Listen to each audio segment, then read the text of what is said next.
Bueno, hasiko gara lehenengo funtzio hau deribatzen, eta deribatzen hasi baino lehenago egin duguna izan da pixka bat garatu.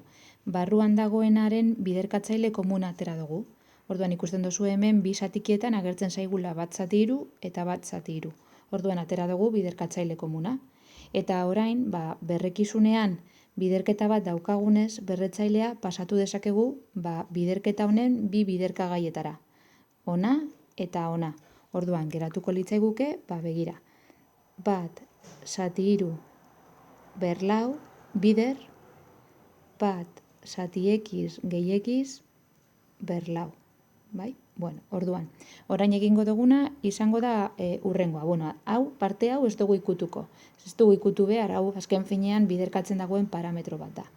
Bai? Deribatu beharko dugun partea izango da hau. Orduan, hau deribatzeko, eta errezagoa izan daiten, x hau igoko dut onagora. Bale? Orduan, geratuko zaigu x ber minus bat. Orduan, geratuko litzaiguke. Bat, zati hiru, berlau, bider, x ber minus bat, gehi x, berlau. Bale, orduan orain, bagoaz hau deribatzera. Orduan, deribatzerako momentuan badakigu biderkatzen dauden parametroak uzten ditugula biderkatzen. Bat, zati hiru, berlau, bider.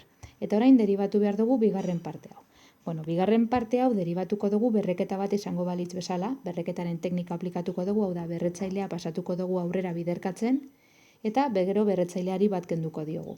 Kontua da hemen berrekizunean x baino konplejoagoa dan beste funtzio bat daukagula, eta orduan katearen erregela aplikatzen bukatu behar dugula. Hau da, bukatu behar dugu egiten bider barrukoaren deribatua. Orduan, geratuko zaigu, lau, bider, x ber minus bat, gehi x, ber hiru, bai, hau da biderketaren araua, eta orain bider barrukoaren deribatua. Barrukoaren deribatua izango litzateke, minus bat, bider x, ber minus bi, gehi bat. Bueno, hau ja deribatuta egongo litzateke. Zer egingo dugu hemen? Begira, bat zati hiru berlau da bat zati hiru berlau. Bider lau egiten dugunean, geratzen zaigu zatikia, lau zati, hiru berlau edo 81, nahi badozue jarri, gure dozuena. Gero, bider, bat zati x gehi x, berriru. Bider, minus bat zati x berbi, gehi bat. Eta horrela geratuko litzateke.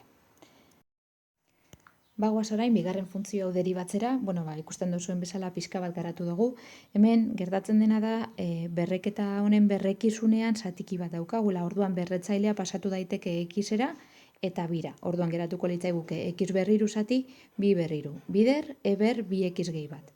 Orduan hemen daukaguna da, bi funtzioen arteko biderketa. Orduan biderketaren araua aplikatu beharko dugu deribatzeko. Beraz, egiten dugu. Biderketaren arauak esaten du lehenengo deribatu behar dugula lehenengo partea. Eta gero, batuketaren ostean deribatu beharko dugu bigarrena.